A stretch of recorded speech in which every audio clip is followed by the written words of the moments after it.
Pessoal, bom dia, boa tarde, boa noite. Vamos continuar aí, prosseguir essa disciplina aí. A gente está falando agora de leis de Newton. Essa aula, eu vou tentar falar aqui em 10, 15 minutos, é talvez a aula que eu mais gosto de dar nessa disciplina, que eu gosto de viajar um pouco sobre as forças da natureza. Então é uma aula que eu gosto muito. Se alguém quiser papear sobre isso, eu estou à disposição. Não é meu assunto de especialidade, mas é um assunto que eu gosto muito. Dá para passar várias referências para as pessoas. Mas vamos lá, vou prosseguir aqui. Primeira coisa que eu queria falar era para vocês estudarem vetores. Estudem vetores, saibam como decompor vetores, somar vetores, multiplicar vetores. Estudem isso, não é zoeira não. É um negócio que pega muita gente, então tenta estudar a decomposição de vetores. O que a gente viu até então nesses vídeos? A gente começou falando de cálculo de vetores, a gente falou de decomposição de vetores, que eu já repeti e vou repetir sempre. Estudem a decomposição de vetores. A gente falou um pouco sobre tempo, espaço e posição. A gente falou que velocidade é a taxa de variação da posição com relação ao tempo e aceleração é a taxa de variação da velocidade com relação ao tempo. Se a gente tiver um caso onde a aceleração é constante, a gente descobriu aqui, a gente fez as continhas, que o movimento de uma partícula é dado por essas equações aqui. Quando eu falo por movimento para mim vai ser o estudo da velocidade da posição de uma partícula ou de um sistema de partículas para qualquer instante de tempo. E um exemplo que a gente estudou foi o movimento de projéteis, que ele está sujeito a uma aceleração constante, que é a aceleração gravitacional. Depois a gente estudou o movimento circular uniforme e a gente estudou o movimento relativo. E na última aula a gente falou sobre a primeira lei de Newton, que eu vou repetir aqui. Se nenhuma força atua num corpo, ou se a soma de todas as forças que atuam no corpo se anularem, sua velocidade não pode mudar. Ou ele permanece em repouso ou em movimento retilíneo uniforme. A primeira lei de Newton vai me contar o quê? Vai me contar sobre sistemas de referenciais inerciais. Quais são os cenários mais aprazíveis ali para se trabalhar as leis de Newton, tá certo? Onde as leis de Newton elas vão ser invariantes. É isso que a primeira lei de Newton vai me falar. Para prosseguir sobre, para chegar na segunda lei de Newton, então a segunda lei de Newton todo mundo já sabe a fórmula dela. Mas eu não gosto muito de ficar pensando só em fórmula, aplicação de fórmula. Física é muito mais que isso. Mas todo mundo sabe, força resultante é massa vezes aceleração, certo? Então a aceleração a gente já estudou, então nesse vídeo eu vou querer falar para vocês sobre massa e sobre força. E a conclusão quase que a gente vai chegar de algumas coisas é que é muito difícil de definir isso, falar numa definição assim exata, o que é massa, o que é força. Então eu coloquei aqui, massa é quantidade de matéria? Massa é a relação entre densidade e volume? Então, eu coloquei aqui várias coisas que muita gente vai lembrando quando fala de massa. Massa é igual a peso? Massa é energia? Porque todo mundo conhece essa formuleta aqui, ó. Energia é mc², certo? Então se eu tenho aqui energia é igual a massa vezes uma constante aqui, que a velocidade da luz é uma constante, então massa é energia? Massa é a razão entre força e aceleração? Então dessas ideias aqui já intuitivas de massa, a única que a gente tem certeza que não é essa, massa é diferente de peso, certo? Massa não é igual a peso. Massa é uma coisa, peso é outra coisa. E para essa disciplina, para essa disciplina de Física 1, a gente vai ter que assumir uma definição pragmática de massa. Pragmática no seguinte sentido, a gente vai assumir essa definição e beleza. Não que as outras estejam erradas, mas só que elas vão acabar sendo um pouco mais complicadas de a gente trabalhar.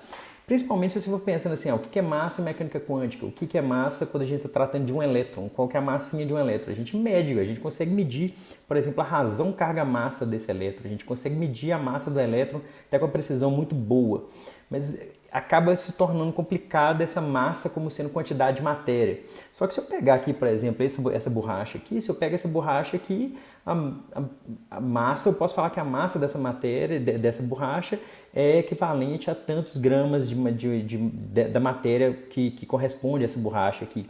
Então, se a gente definir como sendo uma quantidade de matéria, é uma definição pragmática porque a gente vai estudar nessa disciplina, tá certo? Não significa que a gente tem que assumir assim, massa é isso e pronto, eu não quero isso, eu quero que vocês reflitam um pouco o que é massa. Massa, mas só que eu vou ter que definir de alguma forma para a gente prosseguir, tá certo? Então massa para mim aqui nessa disciplina vai ser o quê? Vai ser a quantidade de matéria de um corpo medida em quilos. Então, por exemplo, essa massa dessa borracha aqui é, sei lá, 50 gramas. É isso. É uma medida. A gente pode pensar também a massa como sendo a medida de inércia de um corpo, tá certo? Quanto maior a massa, maior a resistência do corpo de alterar seu estado de movimento, tá certo? Só que massa é a quantidade de matéria? Sim, eu vou definir dessa forma aqui. É a relação entre densidade e volume? Sim. Newton, inclusive, no livro dele, no Princípio de Matemática, Newton ele define massa, ele define densidade. Ele fala assim, a densidade a densidade é a razão da massa do corpo pelo volume dele. Então a gente pode definir massa através de densidade, só que fica meio cíclico. A única coisa que eu quero deixar muito claro aqui é que massa é diferente de peso. Massa é igual a energia, né? Quando a gente faz lá uma reação, por exemplo, de fissão nuclear numa usina nuclear, a energia que está sendo gerada ali, ela vem de uma reação nuclear, tá certo? E essa reação nuclear, se há uma conversão de uma certa quantidade de massa em energia para ser usada, por exemplo, em usinas nucleares. E massa também é a razão entre força e aceleração, que vai ser a definição que também a gente vai usar para falar de força. Então, beleza. Então, massa para mim vai ser isso aqui, a quantidade de matéria ou a medida de inércia de um corpo, tá certo? E força. Mas o que é força? Força é um conceito muito bacana em física, muito importante em física, que eu queria dar uma viajada aqui nesse restante dessa apresentação, certo? Então, primeira coisa, força é uma interação entre partes. Então, força é uma interação, no mínimo, entre duas partes ali. Então, se eu tiver duas partes, que sejam dois corpos ou dois... Por exemplo, eu estou sentado numa cadeira, eu estou interagindo com essa cadeira. Se eu estou interagindo com essa cadeira, há uma força de interação entre eu e a cadeira. Uma força de interação entre eu, por exemplo, e a Terra que está suportando nós todos. Então, é uma interação entre partes. Então, eu tenho que ter mais de uma parte para haver força entre essas partes, certo? Mas até aí, perto de 1850, depois da Era Comum, sabia-se aí de 3 tipos de força e essas 3 eram vistas como forças separadas. Já se conhecia a eletricidade, por exemplo, quando a gente faz aquele experimentinho de raspar pente e pegar papelzinho. Então já sabia que ali já tinha esse nome de eletricidade de eletrostática ou de eletricidade estática. Então a eletricidade era um tipo de força, o magnetismo que vinha dessas pedras aí com ímã natural. Então existia essa força, a bússola, por exemplo, a bússola ela já é muito antiga, que os chineses inventaram. Então a eletricidade era uma força separada do magnetismo e separada da gravitação. Gravitação newtoniana, a força que está puxando essa borracha aqui para baixo, tá certo? Então tinha 3 forças, essas 3 forças eram vistas como forças separadas.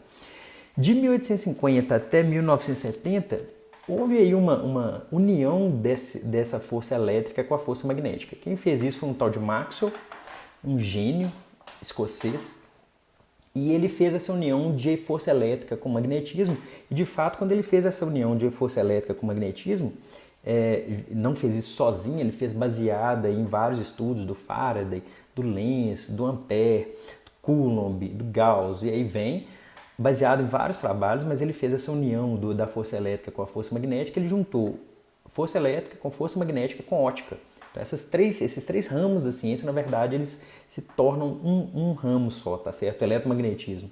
Então sabia-se de 2 forças, até aí perto de 1970. 1970 é ontem, é muito perto de 1970. 1970 tem aí 50 anos, é muito próximo isso, dada a história da humanidade. A gente tem aqui 2 forças só que eram conhecidas. Tinha aí evidências de outras, mas ainda não tinha sido totalmente detectado. Quando foi a partir de 1970, entre 50 e 70 aí mais ou menos, detectou-se mais 2 forças. Então a gente tinha aqui o eletromagnetismo, a gravitação, detectou-se 2 forças que são forças nucleares, que elas estão ligadas a partículas nucleares, que é a força forte e a força fraca, certo? Essas 3 forças aqui, eletromagnetismo, força forte e força fraca, já existe uma teoria de unificação desses 3 camaradas. Dependendo do nível de energia que você está alcançando, você consegue unificar esses 3 camaradas, a força elétrica, a força eletromagnética, a força forte e a força fraca. A força gravitacional ainda não existe ainda uma teoria de unificação, uma teoria quântica de campos de unificação dessas 4 forças. E são as 4 forças que a gente conhece hoje. Mas como eu disse, olha só, até 1850 conhecia-se 3 e eram separadas. Depois uniu 2, virou 2 forças, e aí a gente foi descobrindo mais coisas. A ciência funciona assim. A tentativa da ciência é diminuir a incerteza que a gente tem com relação às coisas. certo? Então bacana. Então isso é uma coisa de força. Eu queria dar uma vislumbrada para vocês aí nessas 4 forças aqui. Então, o que é a força fraca? A força fraca é uma força nuclear e ela está ligada, ela é muito difícil de explicar, mas só que rapidamente que ela está relacionada ao decaimento de algumas partículas. Então, por exemplo, esse aqui é um decaimento teórico, certo? O decaimento de um próton. Então, um próton ele pode decair num nêutron, mais aqui uma partícula beta, mais um neutrino, tá certo? Aqui é um pósitron, né? E o nêutron, ele pode decair num próton, então olha só, aqui é a mesma partícula, ó, UUD. Então o nêutron, ele pode decair num próton, mais um elétron, mais um neutrino, tá certo? Então, quem é responsável por esse decaimento dessa partícula nuclear? Nêutron e próton são partículas nucleares. Então, quem é responsável pelo decaimento de um nêutron em próton mais um elétron mais um neutrino é essa que a gente chama de força fraca. É uma força de curto alcance. A gravitação e o eletromagnetismo são forças de longo alcance, tá certo? A gente consegue aí sentir a atração gravitacional, por exemplo, do Sol na Terra. Consegue sentir a atração gravitacional da Lua na Terra, devido aí, a gente pode pensar nas forças de maré. Mas só que a força fraca e também a força forte são forças de curto alcance, de curtíssimo alcance, de alcance nuclear apenas, certo? Então a força fraca ela é responsável por alguns decaimentos nucleares, de partículas nucleares. A força forte é uma força que também é de curto alcance. A intensidade dela é muito alta, por isso que ela chama força forte. O pessoal teve pouca criatividade para inventar esse nome, mas só que ela é uma força muito interessante que muita gente às vezes passa batido nisso.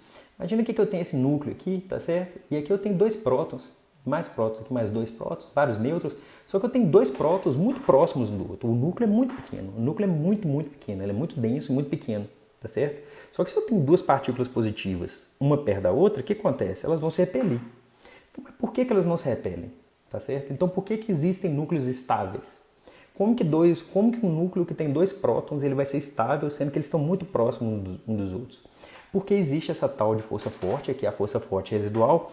Essa força forte, ela age só em distância muito pequena, e ela é tão forte que ela consegue superar essa força de repulsão elétrica entre os 2 prótons.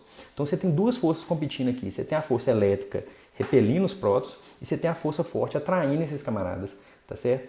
Então pensa só, se ela está aqui atraindo esses camaradas aqui e ela age só em distância pequena, se eu tiver um núcleo muito grande, esse núcleo muito grande, a tendência dele é ser radioativo, porque a força forte vai perder intensidade e 2 prótons vão poder se repelir um do outro. E aí eu posso ter decaimento de núcleos também a partir disso. Então olha só, a força forte ela é muito importante para dar estabilidade para núcleos atômicos. Então isso é bem bacana. Então a força elétrica ela tende a repelir os 2 prótons, mas a força forte está ali segurando esses camaradas. E aí tem um gifzinho que eu gosto de mostrar, que é esse camarada aqui, ó. Como que é a ideia de como que funciona o núcleo, bem em gif animado aqui, certo? Então olha só, aqui eu tenho um próton, aqui eu tenho um nêutron. Esses prótons e esses nêutrons, eles trocam partículas o tempo inteiro, tá certo? E eles trocam a partir de gluons. Gluons seriam essas bolinhas pequenininhas. Gluon é o mediador da interação forte. Então vocês estão vendo que a ideia de um núcleo, a ideia teórica que a gente consegue mensurar no LHC, por exemplo, de um núcleo é uma coisa assim. Uma coisa que a gente consegue medir essa interação aqui de troca de núcleos, de gluons e de pions em partículas nucleares. E vocês estão vendo que esse UUD, por exemplo, esses camaradas aqui é o que a gente chama de quark, que são as partículas que formam o próton e o nêutron, por exemplo. Então eu queria deixar aqui, principalmente essa imagem aqui é muito bacana, porque 2 prótons, a ideia deles elétrica seria eles se repelirem, só que tem uma outra força segurando esses 2 camaradas como cola, inclusive o gluon vem disso, né? E beleza, então ó, força fraca é uma força nuclear de curto alcance, força forte, força nuclear de curto alcance.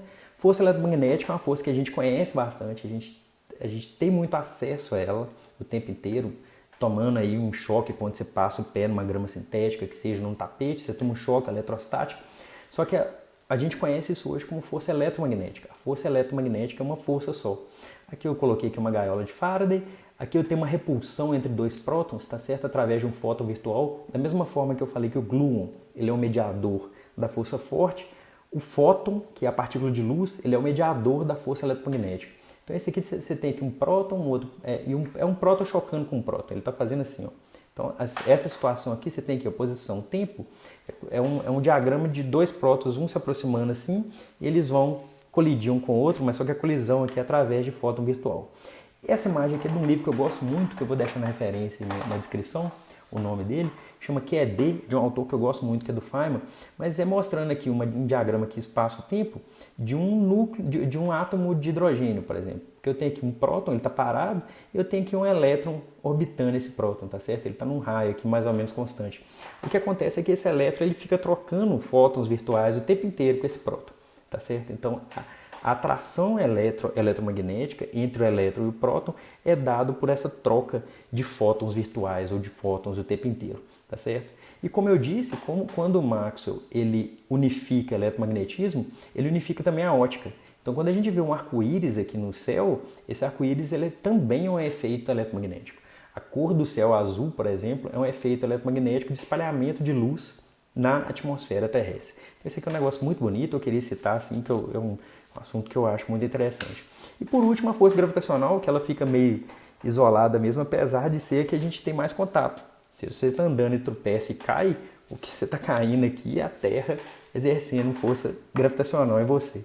Então a força gravitacional é uma força aí que ela mantém unida aí galáxias, isso aqui é um exemplo de uma supernova, que é uma competição de várias coisas acontecendo ali, de pressão, de massa acontecendo numa estrela que tem muita massa. Aqui eu coloquei um gifzinho da família da pesada com o Newton, aqui com essa lenda do Newton, da maçã caindo na cabeça do Newton, e o Einstein aqui com a curvatura do espaço-tempo. Então a força gravitacional é a força que ela é responsável por esse tipo de interação, tá certo? A borracha vai cair aqui, porque existe uma interação entre a borracha e a Terra. Essa interação entre a borracha e a Terra é o que vai fazer essa borracha cair. Então a força vai ser a causa desse movimento. Mas vocês estão vendo que eu estou sempre colocando a força aqui como sendo a causa de alguma coisa. E é isso que a gente vai tentar estudar em leis de Newton.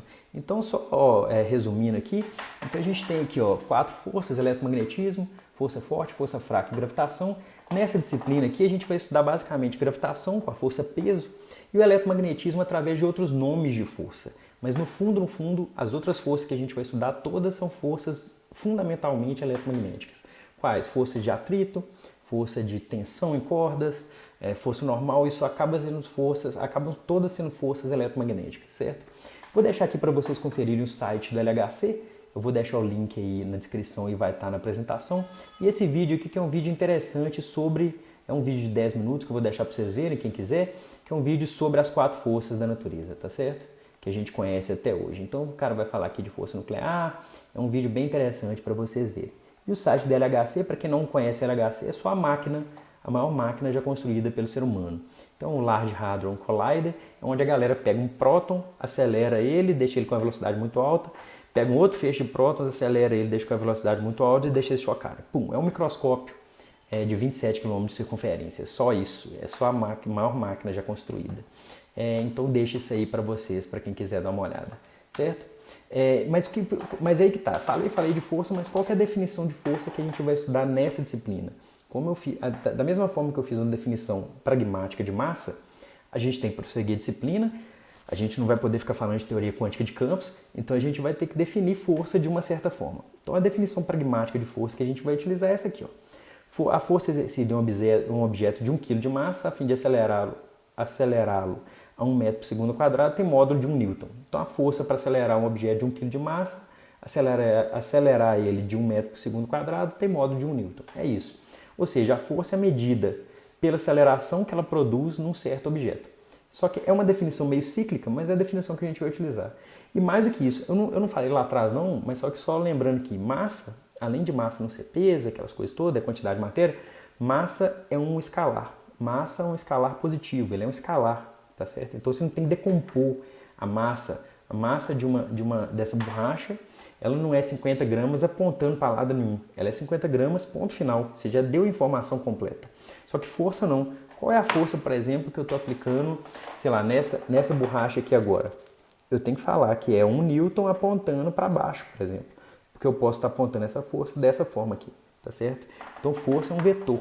Força, ele tem módulo, direção e sentido. Isso é importante a gente ressaltar também. E aí fica assim, essa apresentação ficou um pouquinho mais longa, mas é um assunto que eu gosto demais. e eu queria brincar isso com vocês. Espero que todo mundo aí esteja bem, fique bem e até a próxima. Falou, tchau!